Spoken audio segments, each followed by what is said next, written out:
Hello, welcome to Workforce 3.0. This session, we're going to be talking to Earl Buford, and he and I have become colleagues through the Midwest Urban Strategies group. And we're going to talk about that a little bit here soon. But he serves as the CEO of Partners for Work, which is the workforce board in Pittsburgh. And so I want to know a little bit more. Welcome, first of all. Thank you so much for doing this.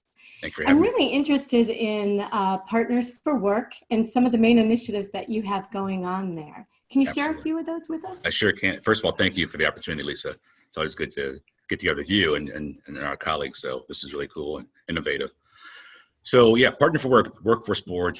So first of all, we actually are running two workforce areas. So we're the workforce designee for the city of Pittsburgh and also for Allegheny County. So that's, as you know, how much fun that is to run two workforce areas. Yeah. But I think we made it work through an MOU with the business community, the mayor and the county exec. So that's all in harmony. So just for the listeners, I've been in Partner for Work in Pittsburgh for about 2.5 years, almost 2.5 years. Prior to this, I ran the workforce board in Milwaukee. So I believe I'm one of the few workforce executives that's been in more than one place, because normally we don't move around a lot. So I'll start with that. Right. So when the board of directors and the political stakeholders brought me to Pittsburgh, they wanted three major things to happen. One was, like everyone else, run a better system that's faster and more responsive to the business community and has more outreach and reaches more of the community. So all those things that you do in Columbus, they wanted that as well. The other two things that were interesting, they wanted a better relationship with the business community, and I'll talk about how we've tried to do that. And the third thing was they want us to have a better fund development model. And it didn't just mean bringing in new money or new resources, it also may have a better relationship with the funder and philanthropic community. So they really wanted the whole blended funding model brought to the table. So those are the three key things they brought in. In order to do that, we brought in new Title I contractors, and like everyone else, trying to always move faster and do things. But I had to create a strategy department, and in order to do that, our local philanthropic partners gave us seed resources to develop that infrastructure. And so we created the strategy department, which consists of our resource and development, fund development, but also our business development, industry partnership staff, which works in concert with our Title I business services and our state business services teams.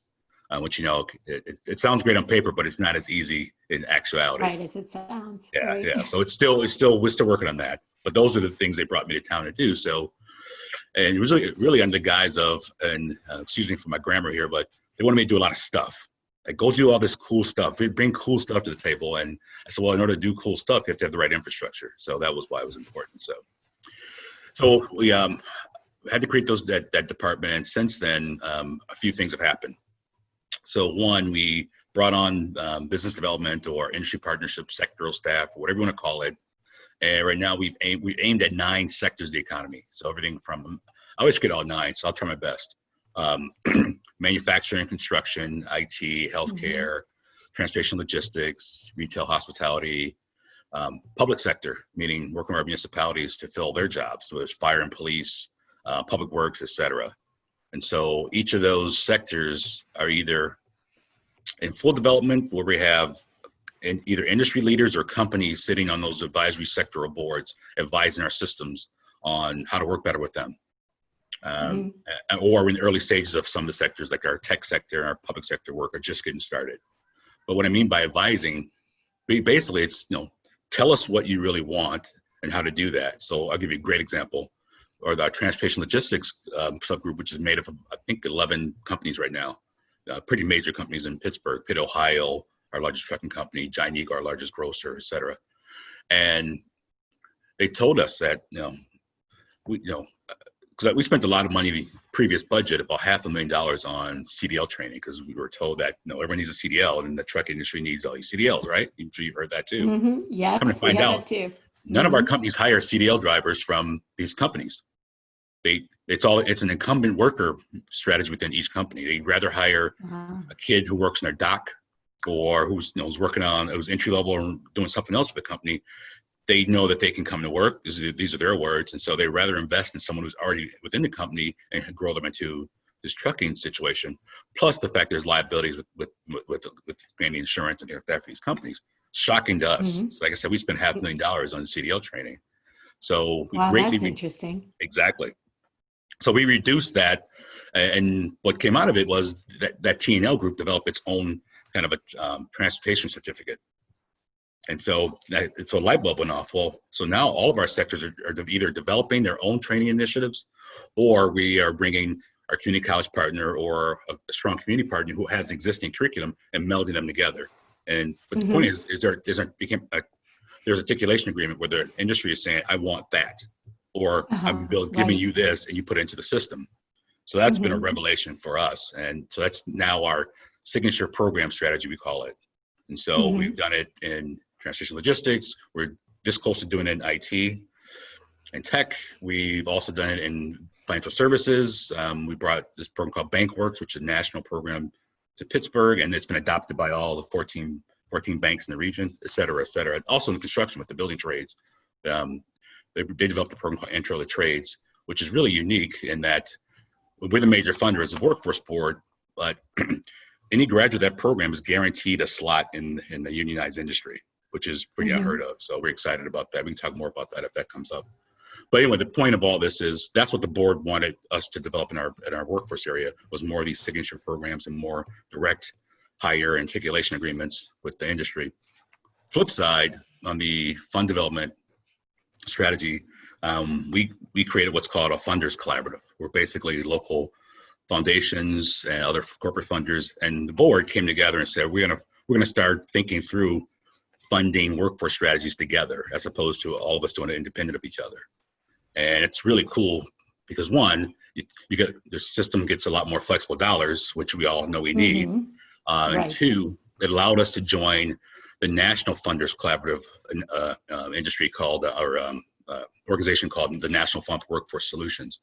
So now, as one of the 33 cities under the National Fund, we can apply to the National Fund for national foundation grants from big foundations like Ballmer and Gates and et cetera, et cetera. So it's really exciting that we were able to develop those that new infrastructure to support our system. But of course, it always starts with our system and our job centers and all those things that we do as workforce boards.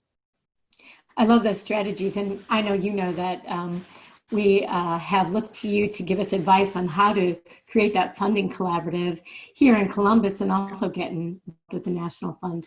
And so we're hoping to move farther along on that. So that's great.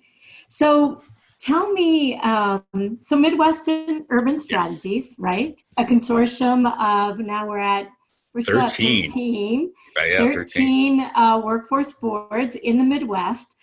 Tell me, I know you were a major force behind getting that going. So tell us a little bit about what you were thinking, what led you to that strategy, and how you got everybody convinced to do that. Yeah, because it's funny. As you know, coming from economic development, normally we're in a position of, no, we are competing with you. Yeah. We don't want to. Right. We don't want to be working together. Why wouldn't we do that? But, well, I think, and you probably have had this happen in your career, we're all talented people. We all went to school and got our BAs and beyond, or we've had great work experience, but we also get lucky too. So I consider MUS a stroke of luck. So there's two things that happened that helped create Midwest Urban Strategies and how it grew. So one was, in a previous life, I was part of a group that did a needs assessment, a manufacturing or industrial needs assessment across the entire Midwest. So think all the major manufacturers across the Midwest, and then also their affiliated labor unions, so the steelworkers, machinists, and the United Auto Workers. So all those reps did a needs assessment, and so we knew where all the jobs were at. An apprenticeship program called the Industrial Maintenance Technician was created, so we had all this information. So I received a call one day from the then Region 5 director, which is the Midwest region for Department of Labor, called me, and this is at the same time all the unrest was happening in 2014. Ferguson, Milwaukee had unrest. I think Detroit had unrest. And his name was Byron Zudema. And Byron says, I've always had this dream to get the urban workforce boards to work together. And he goes, I know from he said to me, from some of your work, you've had some similar strategies. Why don't we put these ideas together? Because I already have 4 boards lined up. And I think he had Kansas City and Gary, all our friends there. I think St. Louis as well. I forget the other. He said, I've already talked to 3 or 4 of your colleagues. Let's get together and then see what we can do to address these issues that are happening in our respective cities, but also develop this kind of community of practice. So that's the lucky part. Like I was 2 months in the job in Milwaukee, and then Byron calls me. And said, wow. Matter of fact, I know where their manufacturing jobs are. I would love to pull that together. So that was really the original. And then the other thing I forgot is not only did DOL say we want you to do this, they also said our staff is going to be committed to working with you to help build this kind of a model. So really, really, again, luck, good opportunity, timing, just based on everything that was going on in some of our cities. So we had our first meeting, and it just lightning in a bottle. Everyone knew we were onto something. Everyone knew we needed each other. Plus, it was the onset of WIOA. So you had all these things happening, and so I said lightning in a bottle, and everyone liked the idea, and we kind of laid out what cities we should either contact or pursue, if you will. And obviously Columbus was at the top of the list. And then you were coming on right when this was starting to come together too. So you're not as far as you thought you were. You probably came on 6 months after you really start to gain some momentum. So the beauty of it now is 13 cities, and thank you all for letting Pittsburgh be considered a part of the Midwest. I had to, you'll love this joke. I had to tell my board of directors, I said we should join this group. It's like Penn State joining the Big Ten. And exactly, I always get that reaction, but it's just true. It's like, national boundaries aren't there, but it's close enough and it makes sense. So let's go ahead and partner. So the beauty of it, everyone agreed that this community practice was needed, especially with WIOA here. How do we work through things? Who's doing what? Let's leverage our best practices. But I think you'll agree. I underestimated how our acumen for raising funds together. I think that's been a surprise. And is the amount of grant resources, mostly public and some private and philanthropic, that have come into this consortium. But it's also, to me, my words, the hottest thing in workforce in this country. And I wish more people would recognize that, because it really is. As you said earlier, we're usually competitors. We don't share ideas, but this group the ideas are free flowing. We're all talking to each other. I'm on your show today. All those things are happening and growing, and just really excited that we're part of it in Pittsburgh, that you're part of it, and the other 11 markets, I think, are all thriving as a result of being part of MUS. So you're currently serving as the vice chair of the board. So what kind of strategies do you think we need to pursue together in this region? And let me just add, Pittsburgh is not a far step to the Midwest. I mean, I would say Pittsburgh has a lot more affinity with Cleveland, Columbus, and Cincinnati than it does with the east side of the state. So. It absolutely does. It just doesn't always admit that, but it as a Midwesterner myself, coming here, I laugh when I hear East Coast or Mid-Atlantic, all those things. No, we're closer to Cleveland than we are to Philadelphia. Come on. Hello, you play the Browns, not the Eagles. We play you, not the Eagles. Just saying. Right. Point taken. So just excited that I have a band of brothers and sisters that we can talk about, and I'm really excited about rolling out some of our best practice to the rest of the country, and then having a policy voice. And when I say policy, I don't mean changing laws and rules, but I mean just as workforce practitioners who have banded together to really scale up what we do collectively. There's no one else set up to do that. So we're all parts of other groups and associations, but there's no real association of workforce leaders who are thinking about how to do these things in our local areas and then grow these ideas across 10 states. I think it is now that if we look at our geography, I think it's 10 states. That's that's powerful. That is very powerful when we speak as one voice, hopefully. So what I look at Pittsburgh and I see something similar to some of the things we're doing here. One of our focuses, especially during COVID, has really been trying to connect to our youth. Yes. in our youth programs. And it looks to me that Pittsburgh has really done some great things around looking at that youth population, trying to get them into earn and learn situations. And what could we learn, because I believe we can learn from what you're doing in Pittsburgh? Well, from a WIOA world, and youth is extended to 21 to 24 and all these different categories. So we've done a really, really good job on the our in-school youth side, and I'll get into that in our summer jobs program. I'll talk more about that.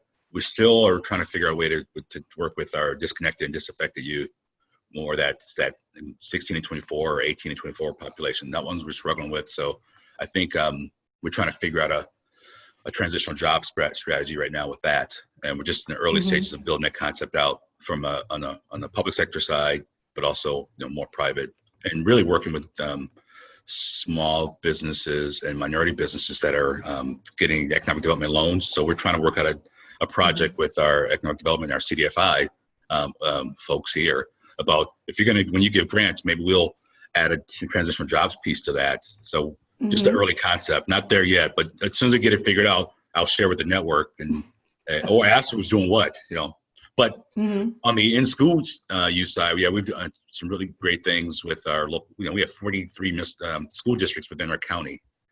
Wow. Okay, that's a lot more than it's us. Insane. I know, but so we're not working with all 43, but with our local public school district and about 5 others, we've got some pretty good items where we are doing some in-school job counseling during the school year. Then that hopefully that will lead to recruiting for the summer job program called Learn and Earn.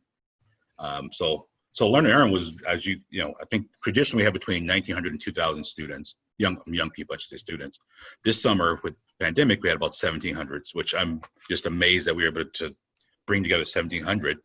And I believe, the numbers, every kid who applied that successfully completed the application, we're able to get an assignment this summer, which is great because normally we have to turn back. Usually our demand is, 20% higher than our actual slots.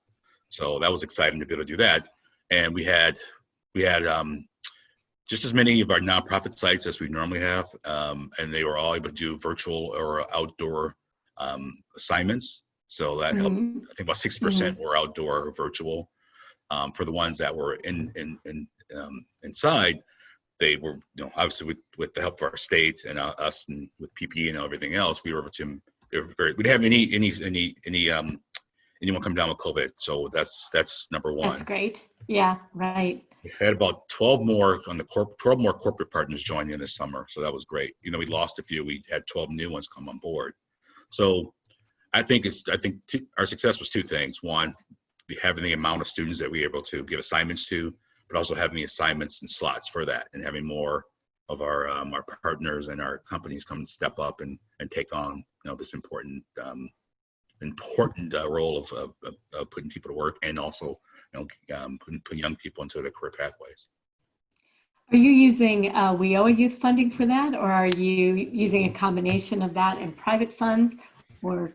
So I had hair before the summer started because it was truly a blended funding mix to get that to happen. So the city through block grant. I was actually both city and county block grant through their HUD funds. Some are WIOA, a little bit of OSY, and then we fundraise the rest.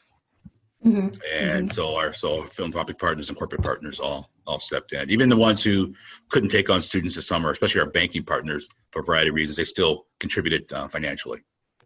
Yeah, that's great. Yeah. So, here in Ohio, all of our youth funding goes into a year-round program blended with TANF. Yep. Therefore, we don't have a summer program. And so I was looking at models for a summer program that broadly, has youth in broadly, not just TANF youth or WIOA youth, but both. And so we're exploring that right now. Okay.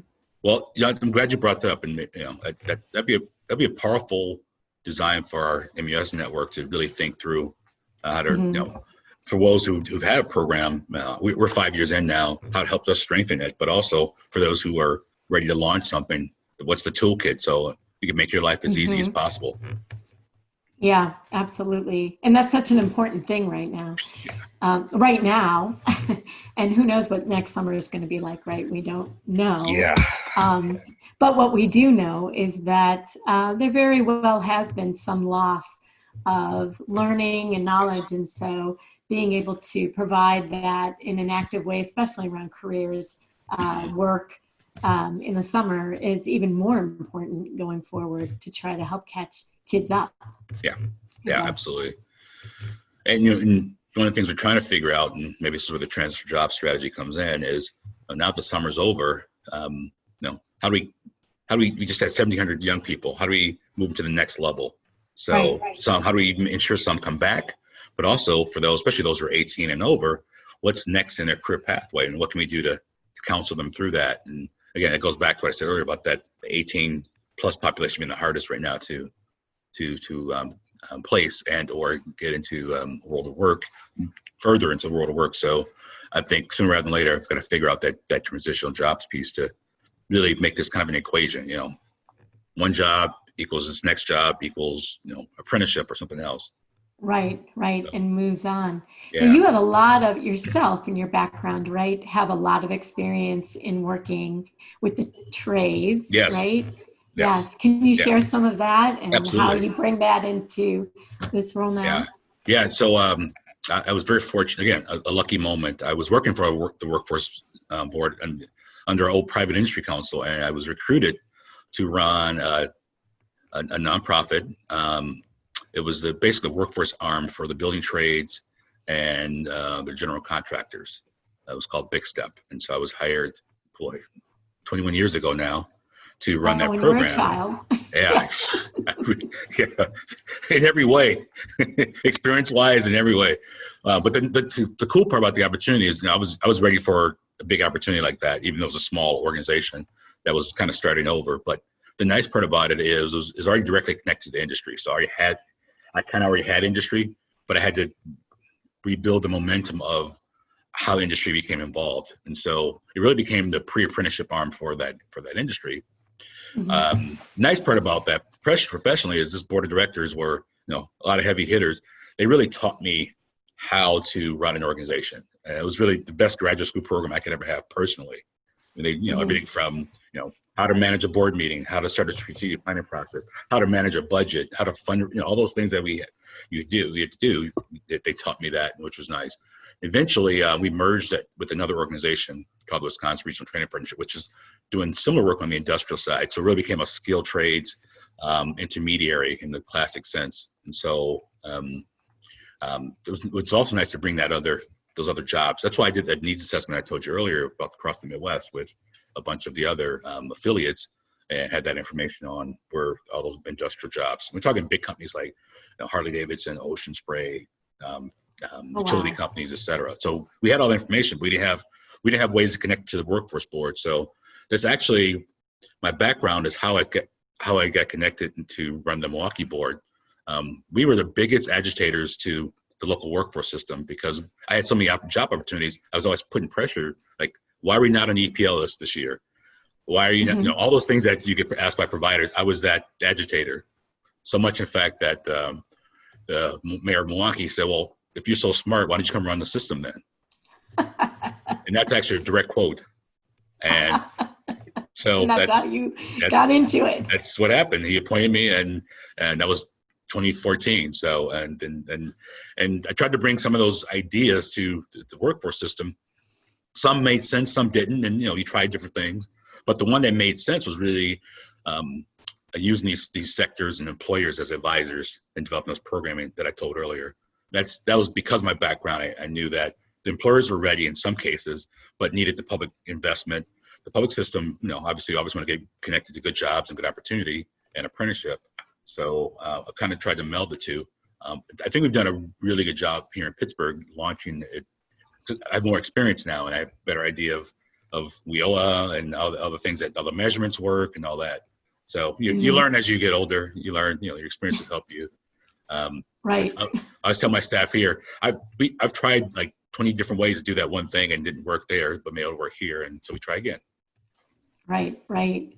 So So you've had, and you're right, there are not many people in our positions who've had the ability, the opportunity really, to be over two major city systems. I mean, Milwaukee's a big, beautiful city, and Pittsburgh is a big city. So, we're coming up, well, we're past actually WIOA authorization, right? Yes. But it is hanging out there. Yes. And so if you could be the dictator, the wand, you had the magic wand, what changes do you think really need to be made to make the system continue to improve and be effective? Boy, if I had a scroll right now, you'd see me roll out. But I think the two biggest are obvious ones. One, more resources. I mean, the resources have dwindled. The disinvestment in workforce development has been a constant for 20 plus years. So there has to be an influx of resources. But with that resource, the local flexibility. I always, WIOA's Workforce Innovation Opportunity Act, they put innovation in, but they didn't give us the resources or the flexibility to be innovative. So that forces you to have to go out to your philanthropic partners, your corporate partners to give to the system when the system should be funded at the right level, and you've given us the local flexibility within rules. And still, I think the measurements are fine. I just think we have all the tools to, to truly have the ability to meet those measurements at the highest performance level. So those are two biggest for me, because those are big scale systematic things that allow you and I to be the top of our game on all the things that we know we can do in our local areas. And of course, then our 13 cities can really take to another level. Right. No, I absolutely agree. The ability to innovate with the funds is paramount. I mean, it's what we need. Absolutely. Yeah. Well, so I end all of my interviews with this question, and you didn't know it was coming, so I'll give you a second. But okay. You're a workforce professional. When you look back at yourself when you were 18, what would you tell your 18-year-old self now that you are where you are? What would you tell them about going for your career or what they should be doing? Well, so my father was an auto worker. Spent 30 years in a plant. And as most blue collar parents, they don't want their kids to do what they did. So his dream was for me to be an attorney. So I spent most of my youth in pre-law initiatives and clubs. So by the time I get to college, my undergrad was in, I finally settled on history and pre-law. Well, come graduation, I knew it wasn't for me. I went to education for a while. So that said, I would tell everyone out there, give yourself lots of options. Everyone says make a decision, but I disagree with that. Make sure you are talking with your parents or your school counselors or a workforce board to find out what the trends are, and think about how to be as well-rounded as possible. I'm so happy I have a degree in history, because I think it actually prepared me for a lot. There is the statistics that came out of it, obviously the reading and writing rigor. So for me, I think it prepared me for this world that we're in. Although no one goes to school or goes to a trade thinking I want to be a workforce development professional. Right. I didn't even know that was an option. Exactly. Right. I didn't know economic development was an option, honestly. Yeah, and I think I told you this before. I'm so happy that that's in your background, because I think that's sometimes the missing piece in our workforce systems, is knowing economic development and being either a response or a partner to that. So I always love your take on from your past life as well. So. Well, you know what? If I grew up in Mentor, Ohio, which is east of Cleveland, and we had a huge Caterpillar plant, and it closed in the 70s. Yep. My neighborhood essentially was on the other side of the freeway from the Caterpillar plant. I knew my parents had friends who were in management there. And I will say, even though I didn't know that was an option, I actually started out in community development because of seeing that and thinking community development. And now I know it's really a three-legged stool, right? Yeah. So I I wouldn't have known that economic development and workforce development, but really when I saw what happened to my community, Yep. you know, those three things were the answer. If we still have time, I want to add a quick personal story to just what you said. So other reason why I'm so happy that I'm in workforce development. So I'm a product of a high school pregnancy. So my parents met in high school, came pregnant with me. They married 50 plus years. So that's successful. But my mother went to school, became a teacher. My father was probably one of the guys we typically see in our system. He bounced from manufacturing job to manufacturing job, couldn't find a break, found a program that had a direct relationship with that employer. So he went to this program. This is 1976, 77, and ended up working for AC Delco, which is the company, Oh, for wow. 30 Okay. years. I know that. So Yeah. a direct training program that led to a direct hiring situation, which is everything we work towards. So I've seen it firsthand. Our lives changed dramatically. He started making $22 an hour in 1978 or whatever it was, 77. And our life was changed forever. And I want to see that. That's why I'm involved in workforce development. That's why I'm involved in partnerships like MELS, to see that kind of lottery for all our participants out here. That's fantastic. Wow. And that kind of money then too that's fantastic money. Yeah. And so I think that is what keeps me in this, right? It's knowing Exactly. that we're changing lives by getting people into self-sustaining wages like that. So, wow. Well, thank you so much for giving us your time. I really appreciate it. And I look forward to, when this is all over, that we can all meet in person again and start. Yeah, I miss our gatherings. I absolutely do too. So thank you very much. Thank you for the opportunity, Lisa, as always.